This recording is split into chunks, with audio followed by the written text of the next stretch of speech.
on Sunday you have come here. I thank you especially for that. Still Saturday. I'm still in India Saturday time.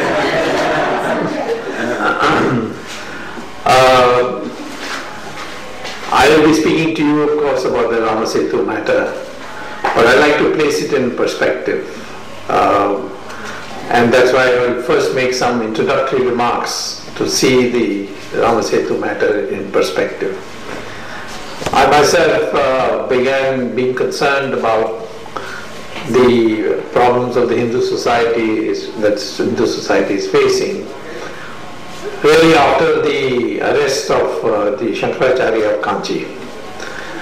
And when I found that he had been sent to jail like a common criminal on a case which was totally manufactured. I mean, of course somebody was murdered, there was no doubt, but the foisting of that case on the Shankaracharya meant that there were some forces working which wanted to undermine Hindu society, and by putting him in jail and treating him this way, they could create an atmosphere amongst Hindus to feel inferior, feel important, and that would lay the foundation for undermining the Hindu society in future. And when you look at other problems also, you find that the same way the Hindu society seems to be the target. If you look at terrorism today, you find that invariably the target is the Hindu. If the temples are, bombs are thrown in the temples, they're not thrown in churches and masjids. It's not true to say that the terrorists have no religion, have no address, they are just violent people, because they have a method in their madness, and that method is to target the Hindu. When it comes to conversion, religious conversion, it's only the Hindu who's being converted. The target is again the Hindu community. Look at the history books, the distortions that are taking place, whether it's in this country or any other country. Again you find it's the Hindu history which is distorted and written in a way which debases the Hindu society. So if you go all along in all these major problems that are facing the country, you find that the Hindus are essentially on what I call as the siege. They are being attacked from all sides, and it's clear that there is a major effort being made. Which are the forces which are at work and all, I'll come to a little later, but I think that's what I need to point out. Now many people say, how can Hindus be under siege? They are 83% of the population. And how can such a big majority be under siege? Well, numbers are not by themselves enough. If you have 1,000 goats standing in a forest and one tiger comes, all the goats will run away just in front of one tiger. Nor is it the capacity, the strength. That again is not enough. I give the example of a circus. There will be one thin ringmaster and there will be 5 fierce lions, and they will be in the ring, and he will be totally, the ringmaster will be totally within the ring. He cannot escape anywhere, and he will have only a whip, and he will crack the whip and make the lion climb up a chair or climb up a bench and so on. The lion will make noises, but ultimately it will obey him. Each of those lions was strong enough with his paw to give one hit to the ringmaster and he would die. But they don't, they all obey. So it's not, to say I'm strong as a lion, well, it depends on your mind. So ultimately it's the mindset that is important, and it's the Hindu mindset which I would like to focus on. And today the attack on Hindus is no more physical like Muhammad Ghoris or Ghazni or Robert Clive and so on. It's much more the mental subversion that is taking place, and that is what we have to be beware of. If you ask me why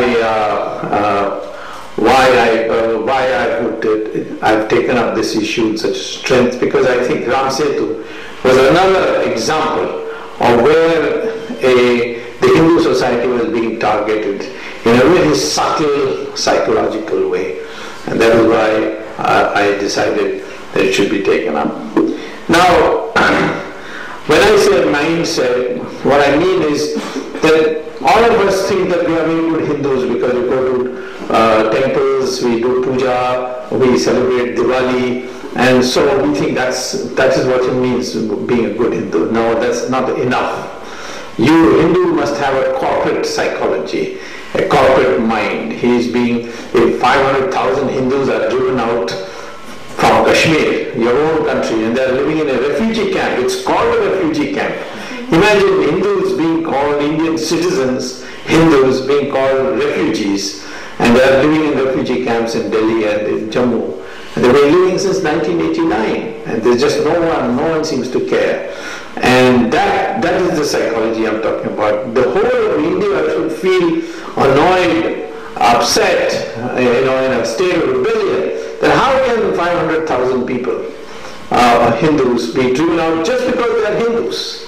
And people worry about masjid being broken in one place, but every day temples are being broken in Kashmir, and there are other places too. And for example, if you take Malaysia, look what's happening to the Hindus there. What is happening in Guyana, what's happening in Kazakhstan. The Hindus are being systematically targeted, not only here but all over, because Hindus they can't do it for other religions, because the other religions have countries of their own. Hindus unfortunately don't have a country of their own. There was only one called Nepal, and that's also gone now. So essentially the Hindu corporate psychology is what I would like to emphasize and speak to you about. The forces waged against Hindus, they are very well organized, and one has to respect that in the sense that they are organized and they do their work very systematically. To convert 100 million Hindus as the religious leader Pat Robertson said in a meeting in Dallas about 2 years ago. He said that we must make it a target of 1 billion people of the world to become Christians, because Christianity is declining in Europe. Its quality of adherence in Latin America is poor. So we must get people from Asia, and 1 billion people should come from Asia. And in that, he said, 100 million should come from India, and cost should not be any criterion. And that's why today any group can just go to the internet and type and say, I want to build a church, and immediately a check will arrive. And in Andhra this is happening in a very big way, because the chief minister there, he may have a last name Reddy, but his middle name is Samuel. And he himself, when I met him, he told me that people think that because I'm a Christian, I'm anti-Hindu.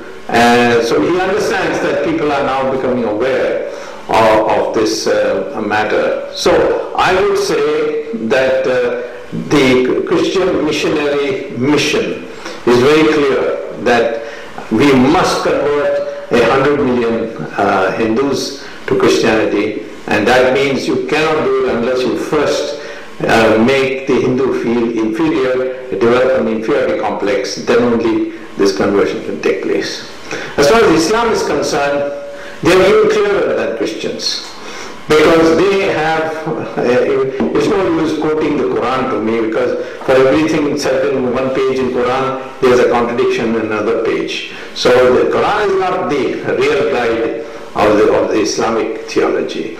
The real guide of the Islamic theology is in Sirah and Hadith. Sirah is about the life of Muhammad, and Hadith is about his sayings. Those are the things which you have to read and find out what is in their mind. The question is, in Kashmir the Muslims are in majority, and they have driven out the Hindus. It's a country of 83% Hindus, but how is this happening? Because there, in that pocket of Kashmir, we have Muslims in majority, and they're able to drive away the the Hindus and create a pure Hindu-Muslim state. And that's happening in the district level. If you go to Meerut, you find the same kind of atmosphere. Go to Mau is a Muslim majority district, and as a consequence, they cannot celebrate Ramayana, they cannot celebrate Diwali. That's the kind of thing. There have been recently, about a year ago, there was a riot there because the MLA and the MP of the area elected on majority vote. They say, no, you cannot do it. You want to do it in your own house, but you cannot put microphone and do it. Now, this kind of mentality you can see in other parts of the country. In Tamil Nadu, which is only 5% Muslim, there are 40 town panchayats where the Muslims are in majority. And you have to go visit that to know what is happening. I had my house near Vellore, a place called Mel Visharam, and Hindus came there. And they told me, we are from Mel Visharam town panchayat, and we haven't got any civic amenities for the last 20 years. So we have come to you for help. I said, what about your MLA? MLA, he's not interested in us. Then I said, what about your MP? He says, oh, he doesn't bother about us. So what about the collector? He says, collector just receives our petition, doesn't do anything about it. So I said, what is your problem? He said, our problem is that we are 25% of Mel Visharam. And when elections take place, the 75% Muslim, they vote 100% of their people in. And after that, the town panchayat, they tell us very clearly, you want a school, you want the roads, you want the garbage to be clean, then you must convert to Islam. Then we will do it for you. And they said that, we refuse to do that, but they ruined our agriculture because they are running an animal tannery, and they diverted the water of the processed water from the tannery to our fields, and therefore our agriculture crop is also dead. I couldn't believe that this was happening in India. So I went to Mel Visharam, saw it with my own eyes. Then I asked them, where are all your petitions in the last 20 years? They gave me this big file. So I took that file and I went to the High Court and I filed a case. At first the Chief Justice was a little angry with me. He said, why are you bringing such communal issues? We didn't expect this of you. I said, I am not coming on communal issues. I am coming under Article 15 of the Constitution, which says you must protect the minority. Unless you say that everybody in India is a minority except the Hindu community, in that case I will not. I will leave the court right now. But this is a Hindu minority, and this is how they are being treated. And therefore, under the Constitution, Section 50, Article 15, you have to protect them. And then he asked me to lead evidence. I led this whole thing, read out how they've been petitioning and they don't have schools, they have garbage is not collected, the roads are in total disrepair, etc., etc. And that the town panchayat also has issued notice to the Hindu community, if you want anything and you give a petition, you must write to us in Urdu, then only we will. So the Tamil state, but they demanded that. And then I thought this may be an exceptional case. Then I found there are 40 town panchayats in Tamil Nadu, Tondi in Rameshwaram, and all over Tamil Nadu, and all 40 places the same story is there. I'm happy to report that the High Court then issued a notice to the governor saying act on this or divide up the town panchayat so that the Hindus can self-govern in that area. So this kind of mentality comes out of the ideology. The ideology is Islam views the world in two parts, Darul Islam or Darul Harab. If it's Darul Islam, that means the Muslims are in power. If they are in power, then of course anyone who is non-believer is a kafir or a dhimmi, and therefore he is only fit for menial work. And the Muslims will rule, and then they will have their own Shariat law, etc., etc. But if it's Darul Harab, then you see the Muslim minority, which is not in power, is empowered by the Sira and Hadith to say, do anything unethical, but try to come to power. And that includes terrorism. If somebody says that terrorism is not backed by Islamic ideology, they're wrong. It's part of the concept of Darul Haram. And the only exception they have made is that if the Muslim is in such a shape that he can be exterminated or destroyed, then you make an alliance with the majority and live according to the rules that the majority tells you. And that's what Muhammad did with the Jews before he went to Medina. And then of course he broke the agreement. So I would like to say that I am not complaining against Islam, I am not complaining Christianity. They have got a clear mind. They know what to do. It is the Hindu who is confused. He doesn't know what it is and what he has to do. That confusion is what I am trying to remove by placing the whole conspiracy behind the destruction of Rama Setu. What is Rama Setu? First of all, know the geography of Rama Setu. If I can make you imagine the coast, southern coast of India, you have from Calcutta coming down to Visakhapatnam, etc., Madras, Tuticorin, Kanyakumari, Kochi, Trivandrum, Cochin, etc. That's the Indian peninsula. Now, somewhere along the Madurai, if you draw a straight line towards the ocean, you'll end up into the coastal line, but the coastal line is not a straight line. It comes up a little like that and turns in and then comes like that. That portion is called Mandapam. Those who are from Tamil Nadu know this Mandapam. Then there is a 2-kilometer ocean, and then there's an island. And this island is about 20 kilometers long, 25 kilometers long. That's called Rameshwaram Island, sometimes called Pamban Island, where the Rameshwaram temple is there. But you can go from the mainland to this island because there is a bridge which has been built, a railway bridge and a road bridge, so you just can go across. It's called the Pamban Bridge. And this island ends in a place called Dhanushkodi. And Dhanushkodi onwards the Rama Setu starts and goes for about 48 kilometers. It's about 2 kilometers wide. And it's a causeway, some partly under the sea, partly above the sea. And there's a low tide, you can see the whole thing. You can go there by boat and climb onto it. And the Rama Setu is there for all to see. There are enough photographs now, starting with NASA. Of course, the Indian Space Agency has also produced photographs. The Indian Space Agency photographs are covered in my book. And therefore, there's no doubt that there is something like a causeway. It's not a bridge in the proper sense of the word, it's a causeway, 48 kilometers. Then of course you have Talai Mannar of Sri Lanka, that's the Setu. Now Dhanushkodi has, his importance has been described by Valmiki's Ramayana. It says that when Rama reached Dhanushkodi, then he saw this ocean, and he said, he commanded the ocean, part, so that we can go. And the ocean just ignored him. So Rama was upset, so he pulled out his Agniban, that is the fire arrow, and he decided that he will evaporate the ocean so that his people can walk across.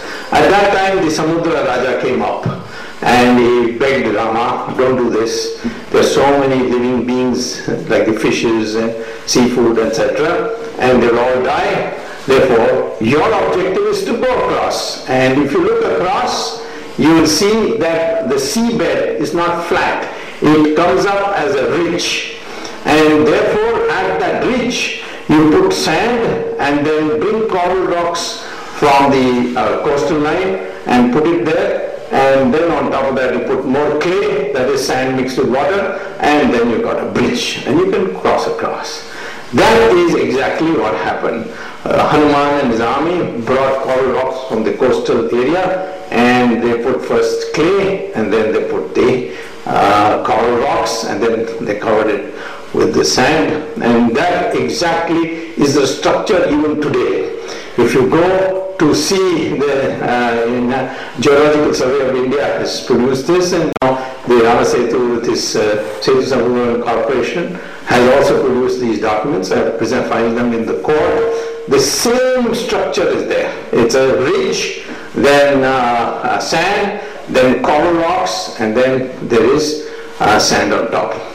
Now, what is the significance of the coral rocks being there? This is a report which has been was hidden from the public eye by the government, was prepared by Dr. Badrinarayanan, who was the director of the Geological Survey of India.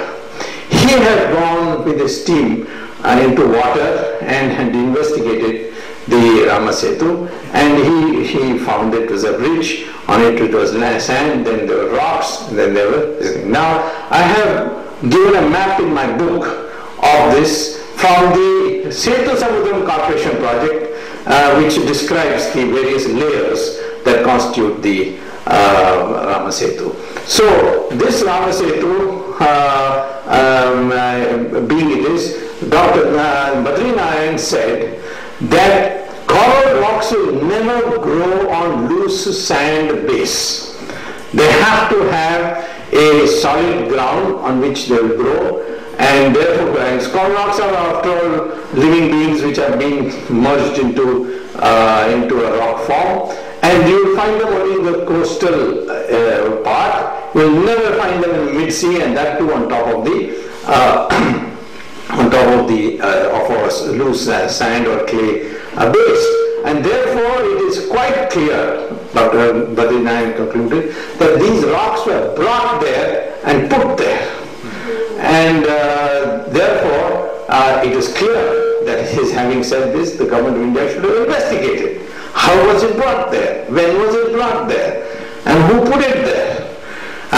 The Englishman calls it Adam's Bridge, as if Adams built it. No, Adams never built it. Even the mythology of the Islamic people is that Adam was kicked out from the heaven, he came to India, and he walked across to Sri Lanka. So if he walked across, there must have been a bridge already to walk across on. Therefore, it cannot be Adam's Bridge. This Englishman deliberate habit of renaming everything in his own way to deprive the Hindu of his legacy, named it Adam's Bridge. But now, thanks to this controversy, slowly Adam's Bridge name has been forgotten.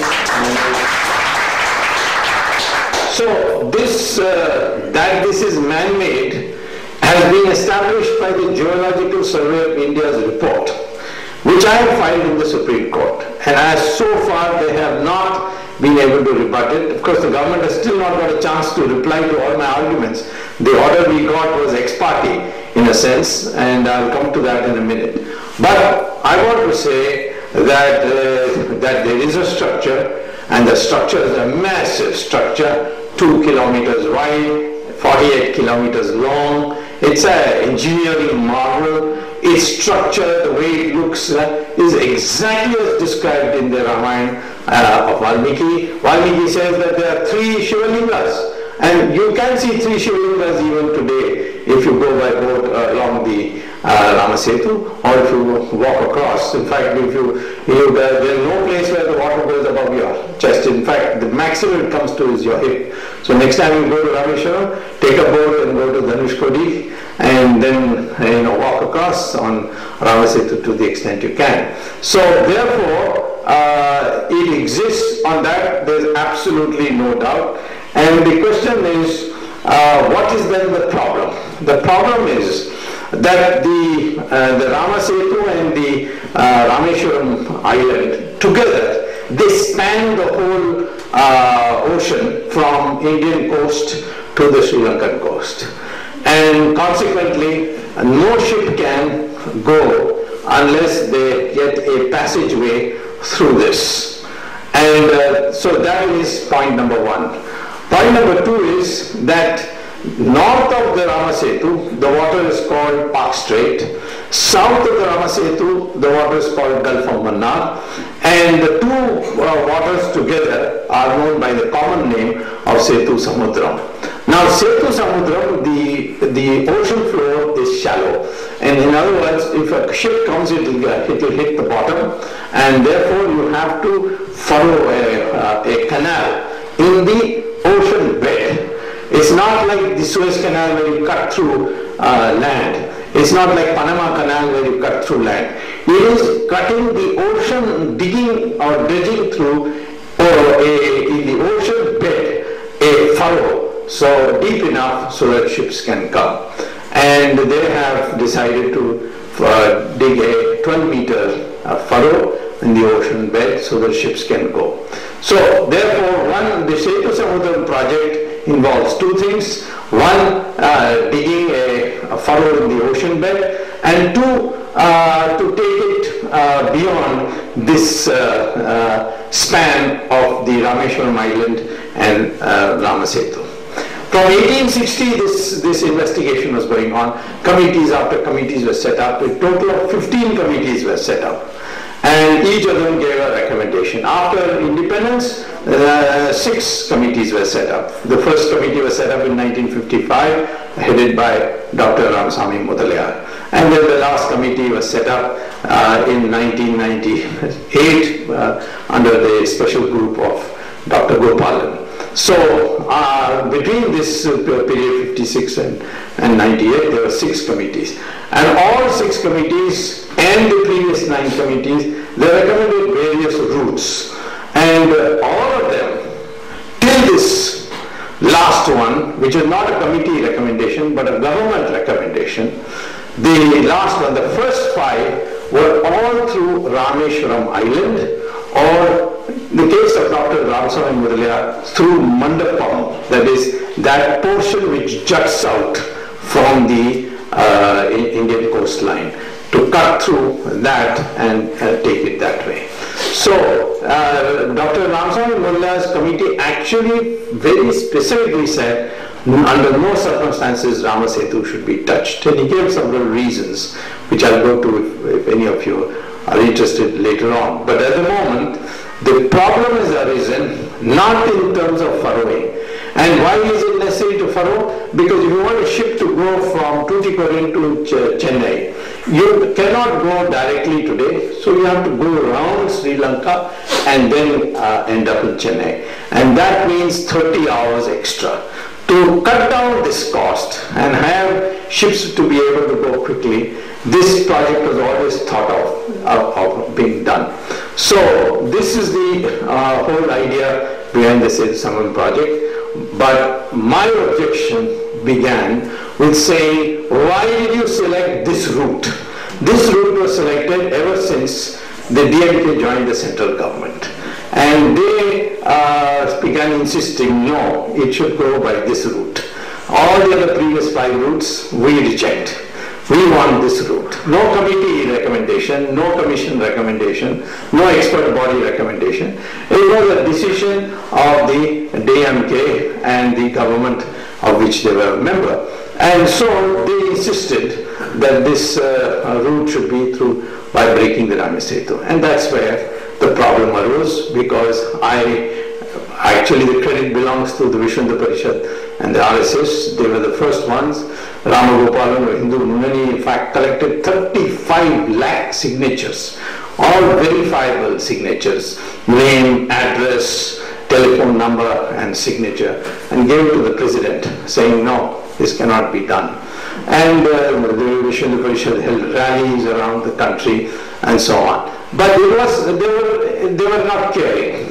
And in the court, many religious leaders and many others went and filed cases, and the court dismissed all of them, saying, nah, we won't look at it.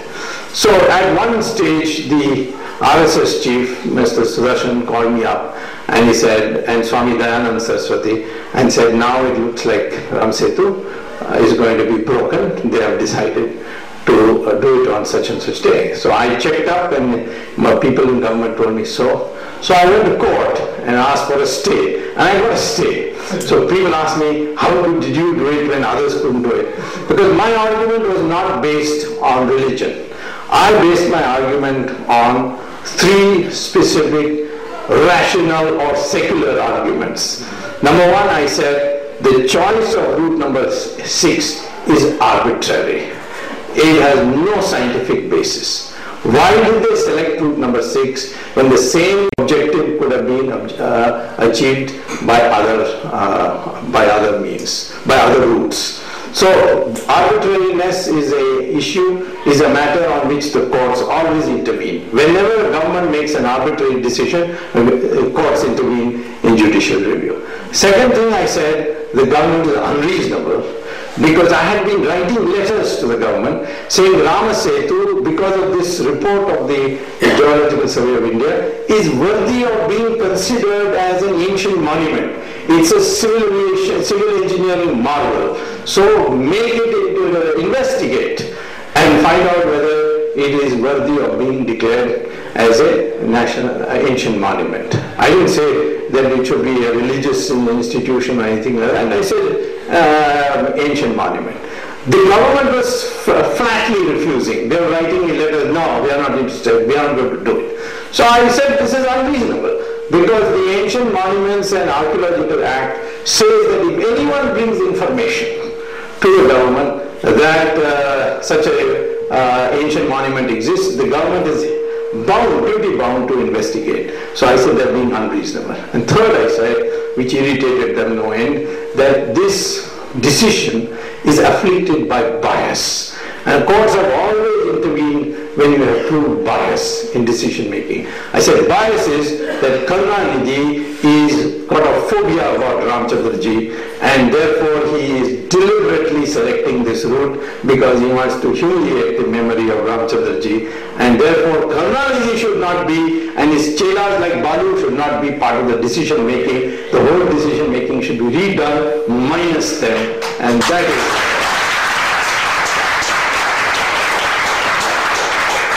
So since I didn't speak about Ramayana and I didn't speak about anything else, the court gave me a stay.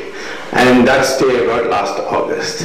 After that, this whole process began of argumentation, etc. And final, after lots of adjournments, because the government did very stupid things like filing an affidavit saying, challenging me, saying that Ram doesn't exist. And there was a big roar, and the VSP arranged chakka jam throughout the country. And so they got frightened and they withdrew their affidavit, and then they took 6 months to file a new affidavit. And finally in May, the hearings, 1st of May to 6th of May, the hearings were held.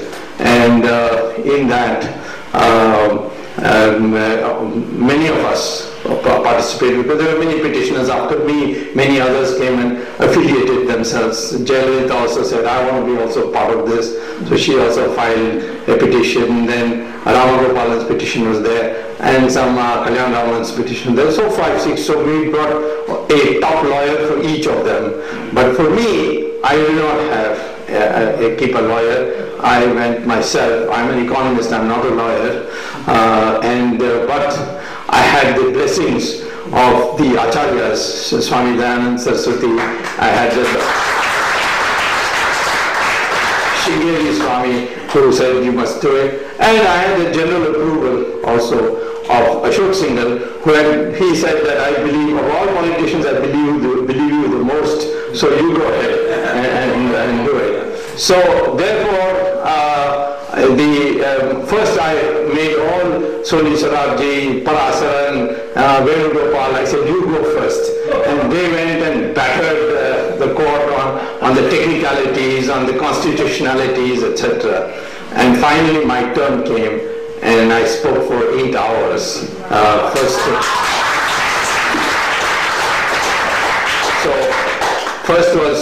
First whole day I spoke for 5 hours. The next day I spoke for another 3 hours.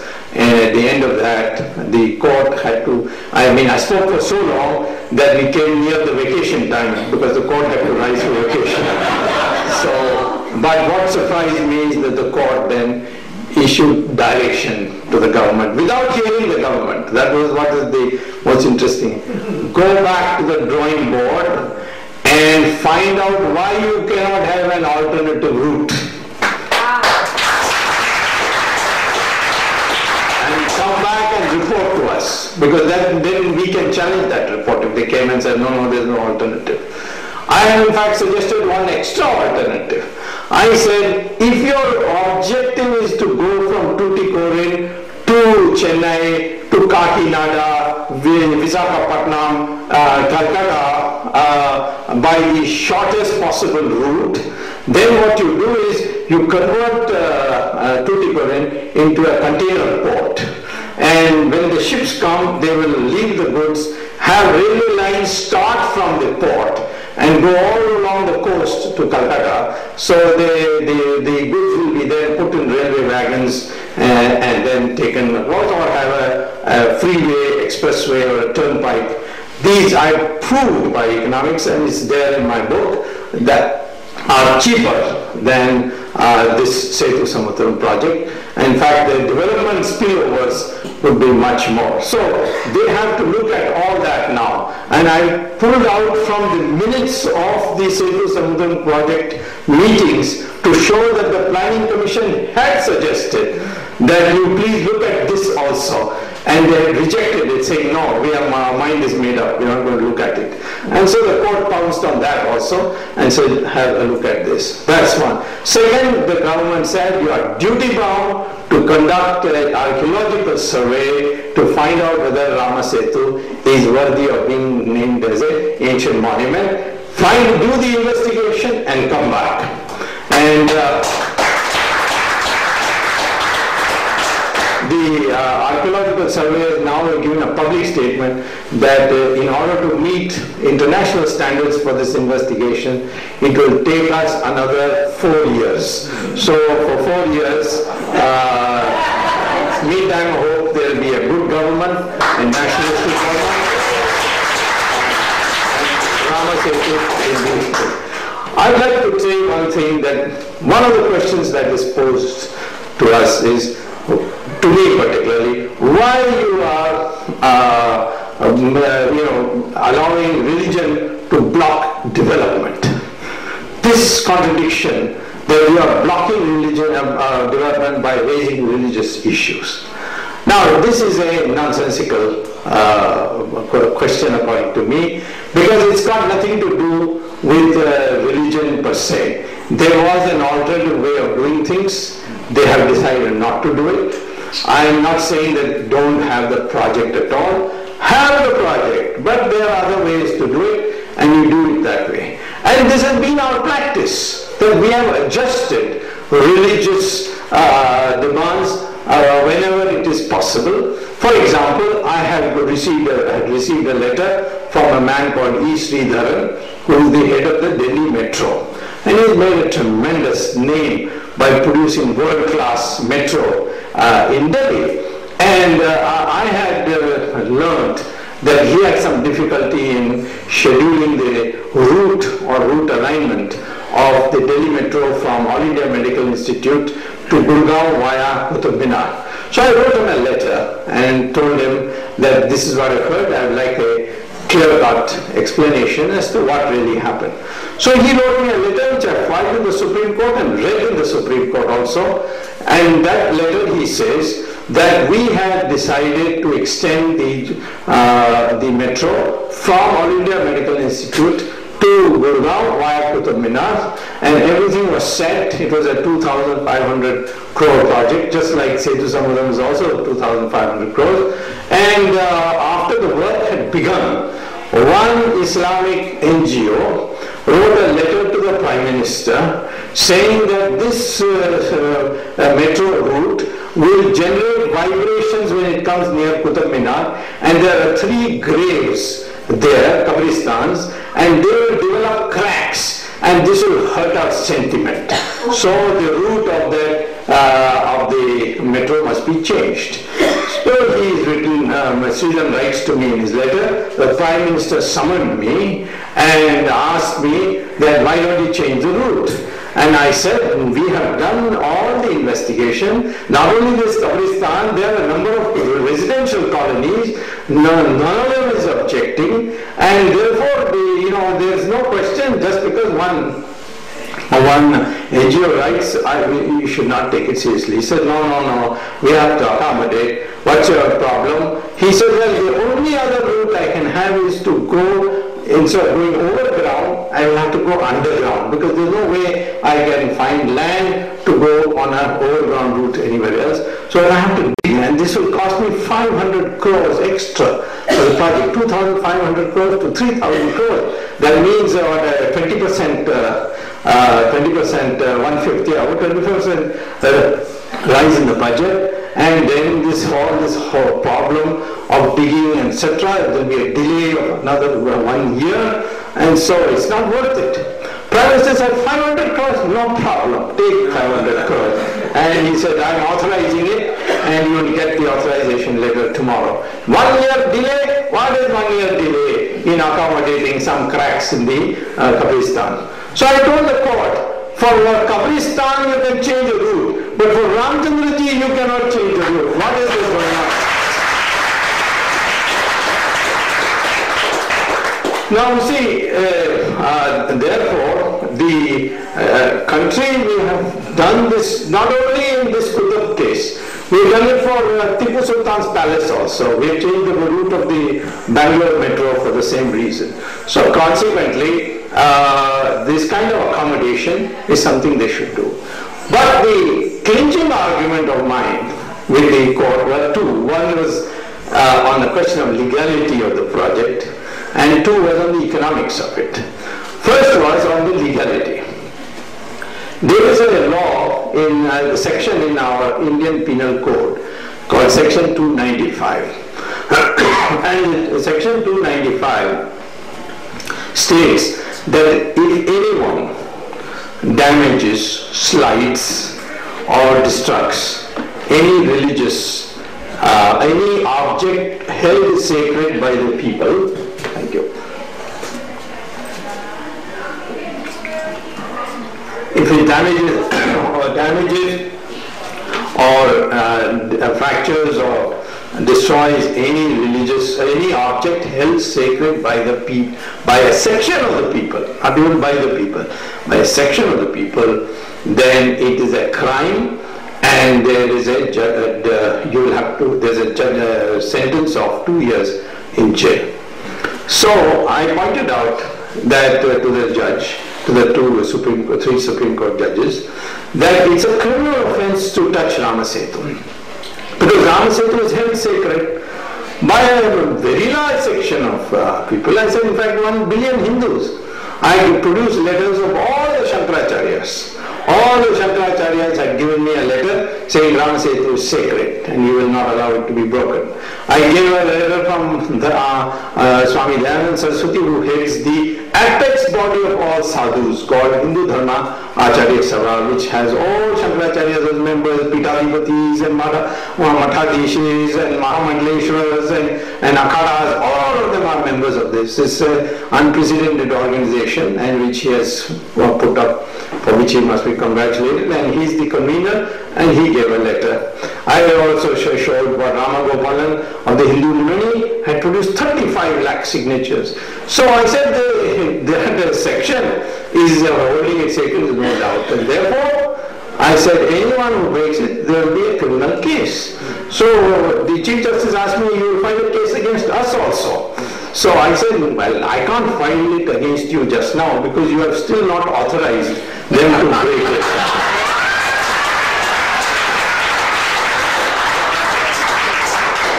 But if you authorize them, then definitely I will file a case against you.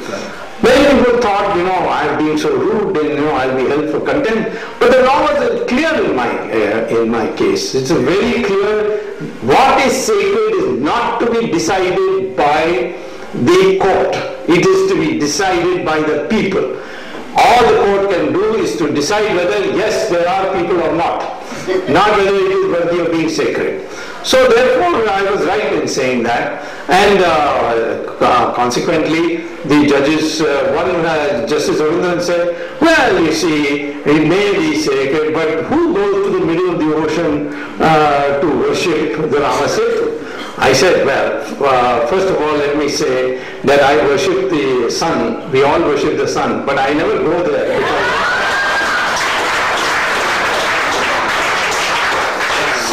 But more than that, Skanda Purana says what are the pujas to be conducted for going to Rama Setu and at Rama Setu, and what are to be done for the Shivalingas there. There are all long descriptions are there, and how Lord Skanda Purana records Shiva is saying that if you people do not stop worshipping the Rama Setu, then I have no place in Rameshwaram. All that I pointed out to. So therefore, it is clearly an object, a sacred object. And the Supreme Court has many judgments on this. In 1958, there was this E.V. Ramaswamy Naikar. Have you heard of E.V. Ramaswamy Naikar? The Dravida Kazhagam leader who believed in rationalism and debunking religion, particularly Hindu religion. He never debunked Christianity or Islam. He only debunked Hindu religion. He one day went to a shop and bought a Ganesha. And then in the evening he held a public meeting. In front of everybody he broke it. And he said, "You idiot Hindus, I have broken the Vinayaka statue and nothing has happened to me. You and your gods are nothing." So somebody filed a case and went to the Supreme Court. And in the Supreme Court, the lawyers of Ramaswamy Naikar took the stand that this Vinayaka was on a shelf in a shop. And he paid money out of his pocket and bought it. It became his personal property. And therefore what he does with that personal property is his business. Who can object? This is not a Vinayaka from a temple that you can say that you cannot break it. So Supreme Court has held that an object, however trivial in value, however insignificant, if it is held sacred, even if it is not worshipped, if it is image produce a feeling of sacredness, then breaking it is breaking the law, section 295, and therefore you are guilty of criminal offense. This is the Supreme Court judgment. So, therefore, once the Rama Setu is held sacred, there is no project which can touch it. So this is already doomed. Because in fact tomorrow when I go back to Chennai, I'm leaving day by day after back to India. One of the things I'm going to do is to file a criminal case against T.R. Babu because on 23rd January he ordered the dredger to go and break the Rama Setu. Of course it didn't, the Rama Setu didn't break, the dredger broke and fell into the ocean. And not only the dredger, he sent afterwards a crane to pick up the dredger so he could collect the insurance. And the crane broke and went into the ocean. So then he brought in a Russian engineer to find out what is happening. The Russian engineer climbed on Rama Setu, slipped and fell and broke both his legs and had to be sent back to Russia. Finally, the workers started getting nervous, some voodoo is going on or something, and they wanted to run away. So the Setu Samudram project decided to hold a puja, a havan. And they asked the MLA of that area, Ramanathapuram, to come and break the coconut. So the MLA of the area was a Congress MLA called Chor Balakrishnan. He came, he broke the coconut, and he went back and his car had an accident and he died. So now these are of course coincidences. And I told the judges also, these incidents, I said these are coincidences. And I'm not saying that if you tomorrow order this...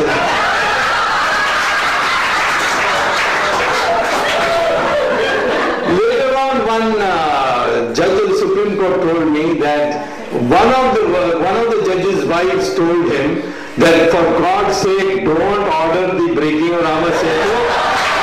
Our family will be cursed for 4 generations.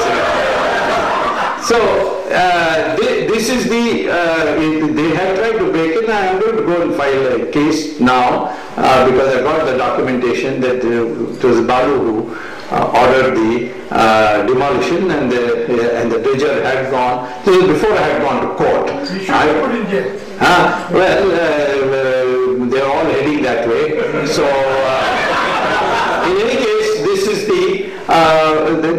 fact that this is illegal. To touch Rama Setu is illegal. So as far as today I can tell you, there is nobody in India who can henceforth say, break the Rama Setu. If anyone says,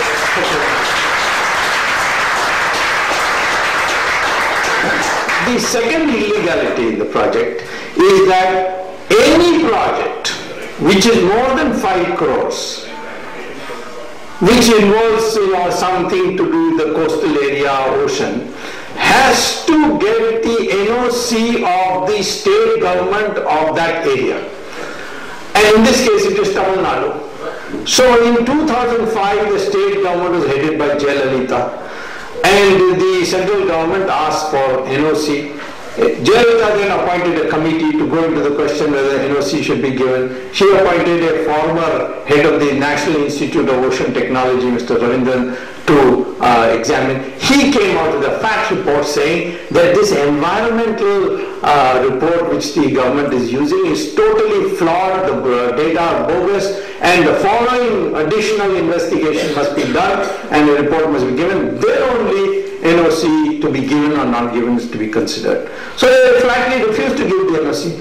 But despite that, the government disregarded that and went and inaugurated that project. So in fact, the Prime Minister and Sonia Gandhi and Gandhi committed a crime under the law, because it's a violation of the environmental law. There's a punishment there also, and by going and inaugurating this project. So there's no NOC, and therefore the project is illegal. Third thing is that you require NOC also from the Maritime Board as well as the Coast Guard on the security angle. They never got that. They didn't even apply for it. And they went ahead and... So this is the third illegality. Fourth... Huh? They rule the country. Yeah, they rule the country. You allow them to rule the country also. So the fourth thing is that since the route is just on the border between India and Sri Lanka, that is the medial line in the ocean, therefore there is a UN law of the sea 1968 which says that where such projects are taken, there should be a joint determination of the environmental consequences by that project.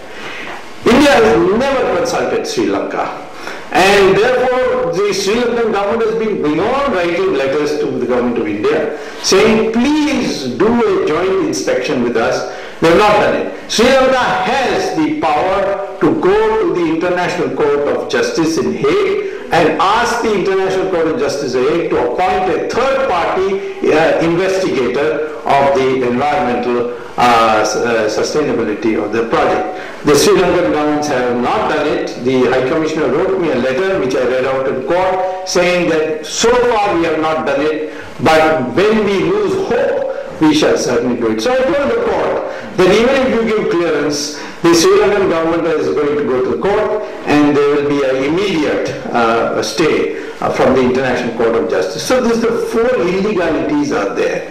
And what a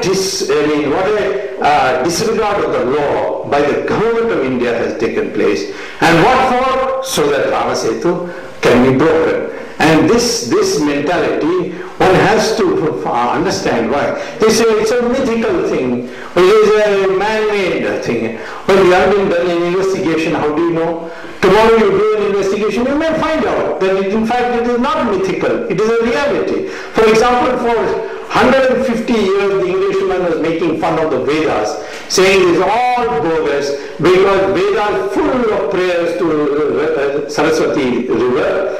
And there is no Saraswati river. In fact, Ganga references are very few in Veda. The Saraswati references are maximum. And it's a very Saraswati river. There is no Saraswati river. So maybe Veda is written somewhere else and it is not part of India and all that. The Englishman played havoc with this.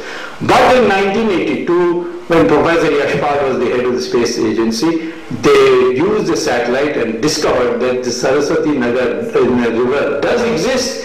And it is under the ground now. For a variety of geological reasons, it has gone underground. And so today, nobody will say that Saraswati river is a mythical river. It does exist and it is underground. Similarly, Dwarka.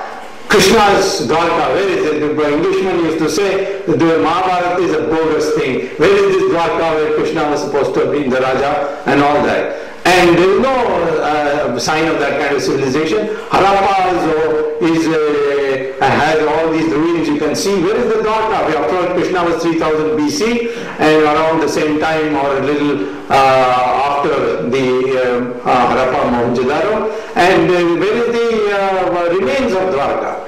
But Dr. S.R. Rao, the Director General Archaeological Survey of India, with his team did 5 years of research underwater. In 1995 discovered that Dwarka does exist as a whole city, but all under the sea, because there was an earthquake in year 12 AD, and which brought the whole Dwarka under the ocean. And now the government of India has given 1,000 crores to the Archaeological Survey of India to lift all the remains of Dwarka and put it in a museum, and they are going to call it Krishna Nagar Dwarka and show it to the whole world. So Dwarka till yesterday Dwarka was mythical, and today science has proved to be real. How do we know that this Rama Setu, once you have an investigation, will not turn out to be man-made, and therefore it is man-made? Obviously it was made in the time of Ramayana. And therefore we have to look at it. Karunanidhi's insistence, and in my opinion Sonia Gandhi's insistence also, she is also very determined. The Prime Minister, who is a friend of mine for 40 years, you know that he is a very good man, very honest man, very educated man, but he was born without a spinal cord, so therefore he is not able to take a stand. But privately he tells me where the pressures are coming from, and both these people are insistent that the Rama Setu must be broken. Now, I personally feel that we have to go into this question as to why this kind of why we are doing this kind of thing. Now, I would say, therefore, economically also, and I will try to conclude after that, economically this project is a complete waste of money, because you will be making only losses. What is the argument for profit? That ships will come to Tuticorin, presently have to go around, they will spend 30 hours, more fuel, ship fuel will be spent, so make all the cost that will be saved if they go this way. They will save 30 hours, then that means so much fuel less, and therefore so much cost less, and 50% of that we will apply as tariff, and we will recover the cost of the project. This is what they are saying. Now, after all, first of all, which ships will be going through this channel? Only ships with less than 30,000 deadweight tonnage weight, because the 12 feet furrow, deep furrow, is only sufficient for ships of the weight of 30,000 or less tonnage. So, what percentage of ships are less than 30,000 tonnage today? Only 5%. 95% of the ships are above 30,000. In fact, they are above 60,000. About 10 years ago, the number of ships in the world which had tonnage of 30,000 or less was 20%.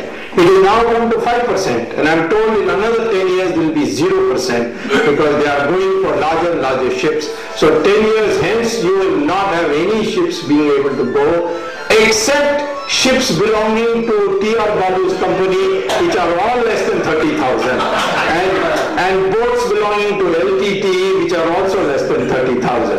This appears to be a project to help Mr.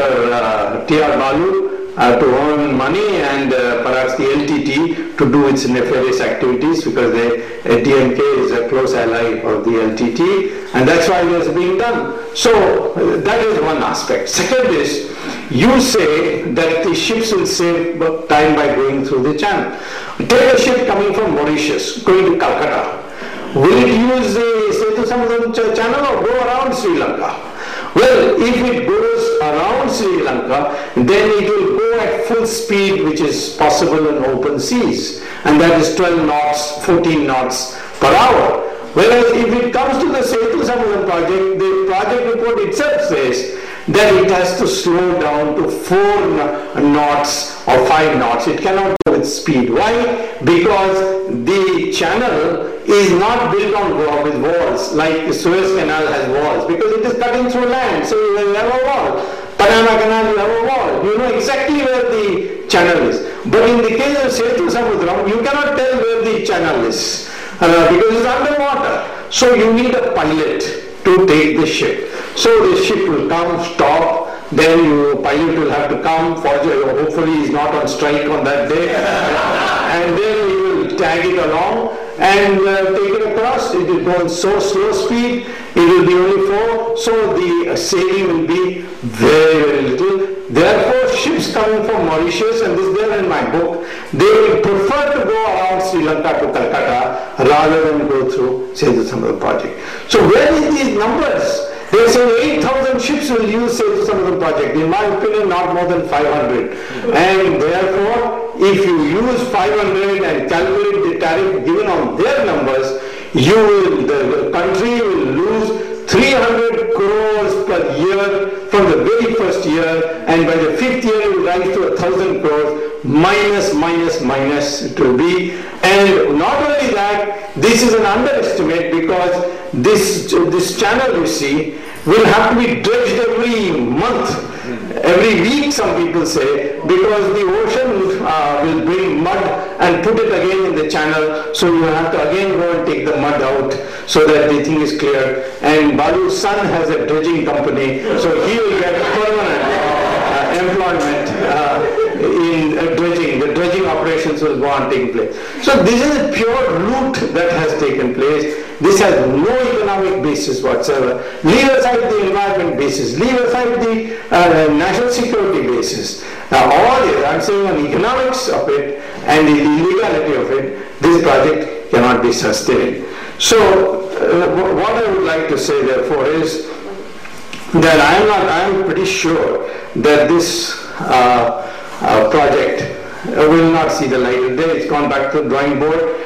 By the time it comes, there will be general elections, there will be total sea change that will take place. I don't think anybody is going to do it. In any case, even if they wanted to break it, now they can't break it, because it's an accepted principle that this will be a criminal violation. The courts will never be. In my opinion, why they gave me an ex parte order is they became convinced. The court became convinced that this is an illegal project, and therefore they didn't want to hurt the feelings of the government, and they said go back to the drawing board and come back with new proposals. And therefore I am not anymore worried that the Rama Setu is going to be a problem. Karunanidhi's whole mentality has been always to rubbish Ram's name. He says, which Ram Setu, which engineering college he got a degree? So I said, I recently asked him, because he fell sick, so he was admitted to Ramchandra Medical Hospital. So I asked him, publicly, that when did Ramchandraji get an MD to treat you in Ramchandra Medical College? So this mentality is pure hatred for Ram.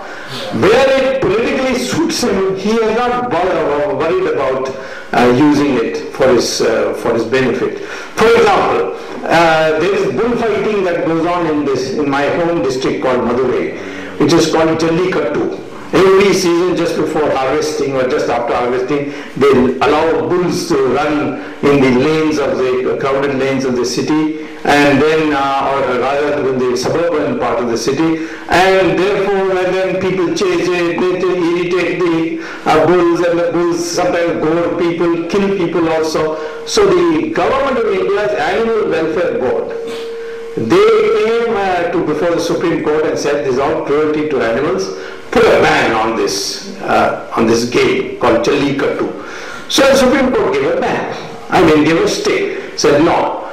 Karunanidhi's government, Tamil Nadu government, went back to the court and said, please review your own order because this is a matter which involves the religion of the people, and if you ban it, people will think the gods have cursed them, and there will be public disorder, and the government must understand that where religion is involved, development is not so important.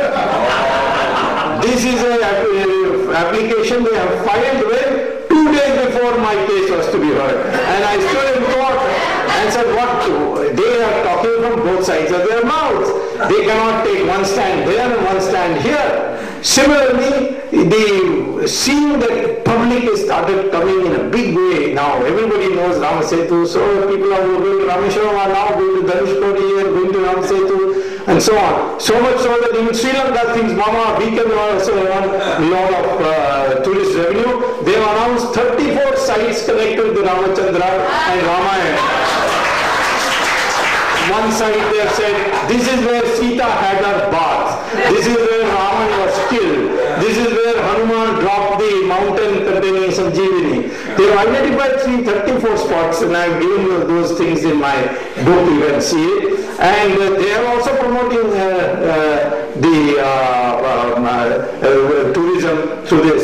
And I also found, to my surprise, one day I was recently going by train to Terrorism, and they have on our trains, they have, pictures of various parts of India.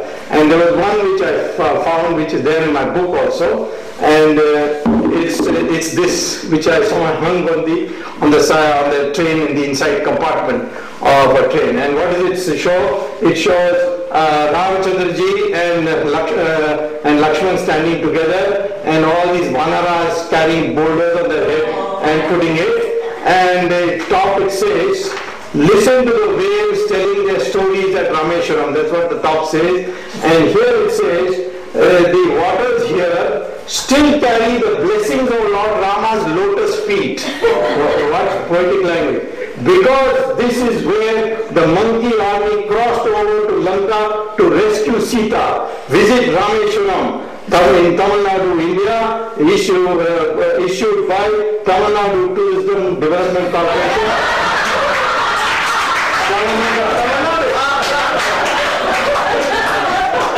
I read this out also in the court. I said, this is the Tamil Nadu government. They are playing on both sides of the street. And to earn a little money, they can do anything, I said. And therefore, the court also took notice of it and told the Tamil Nadu Council that since when have you started observing Rama's lotus feet? So, therefore, in my opinion, all this is part of a political game which they have played. I am not in any politics. I certainly would say, even if this project was economically profitable, I still oppose it, because Rama Setu cannot be touched. Under the law it cannot be touched, and it's a question of sentiment. And this has been proved by a massive rally held by Vishwa Parishad on 30th December in Delhi, where 10 lakh people came. They all came on their own, highly disciplined. In fact, Sridharan of the Delhi Metro told me that it is the day when we earned 12 lakh rupees in our tariff from Delhi Metro, because all these people came, bought a ticket, and they went by train. I have never seen such dedication. So this is something they will demonstrate. So the question now is, why is this happening? We have to understand this. Recently, Ashok Singhal told me that why don't you take interest in Ram Janmabhoomi also? I think maybe I'll have to go back to law school and take a law degree. But you see there also, there is a constitutional bench judgment which says, and this is headed by a Muslim, namely Justice Ahmadi, and this constitutional bench says that masjid is not an essential part of Islam. Masjid is a convenience for reading namaz. Namaz can be read anywhere. Therefore, government can acquire a masjid for public purposes. This is there in the judgment 1994, Ismail Faruqi versus the government of India. Now, when that is the position, why shouldn't the government of India acquire the masjid in Varanasi, in Vrindavan, and in Ayodhya, and say that for public purpose, Varanasi will now become, as it was before, a Kashi Vishwanath temple in the complete form. Same thing with Vrindavan. Half of it has been broken and a masjid has been built. It was all done deliberately. In the case of Ayodhya, the only problem is that the court has held that breaking of the Babri Masjid was illegal. It was unauthorized. What they did, they took the law from it. But that's a subsidiary issue. The issue of whether a Ram temple can come is something which is, there is no law to stop it. Why 83% of the Hindus in this country, of our country, should be so passive in this matter? After all, it's Ramchandraji's thing. Our temples are not like masjids. Our temples, to build our temples, you have to fast for 41 days. Then according to Agama Shastras, you have to perform a large number of pujas till into that stone image God's own spirit is infused. So it becomes a holy place. A temple and a masjid cannot be compared. And therefore, what is it that is wrong with us? That all these things has to happen. In our country, we have to defend Ramchandraji and say that we have to protect it. Will they require that for others? Can you expect in any Christian majority country that we have to go to court and prove that Christ was born of a virgin? They can never prove that anyway. You cannot prove it. But no one is called to prove it in a court of law that Christ was born of a virgin. And similarly, in Kashmir you have this Hazrat Bal. There is a bottle with hair of Muhammad, which is considered very sacred. And one day it went missing. So the Muslims rioted, and the rioting continued for 3 days. And the government didn't know what to do. They could not contain it. Fortunately, one lieutenant colonel came and said, I have found it. And he showed it. And it was put back and everything became quiet. But how do you know that lieutenant colonel didn't go to a hairdressing saloon and get some hair and put them up? You haven't done any DNA analysis. So there is a question of faith. And you are not going to interfere with that. But we find in our country, on every single issue of Hindus, you have to fight all the way just to establish a small thing. So, and with a majority, with a government elected by the Hindus. So time has come now for us to recognize this. It's not enough to be, as I said, you can have 1,000 goats standing in a forest, one tiger comes, all the 4,000 goats will run away. It's not enough to have numbers, it's not enough to be strong individually. It's not enough to just go to do puja and to celebrate Ramayana, Ramlila, or visit temples. You have to have a corporate Hindu psychology. And that corporate Hindu psychology must exercise once. Fortunately, on 15th and 16th of July, Swami Dayananda Saraswati has convened a meeting of eminent Hindu thinkers, to which I have also been invited. And I've been, in fact, this morning, Dayananda Saraswati phoned me up to tell me that I should draw up a Hindu agenda which should be adopted in the election. For one election,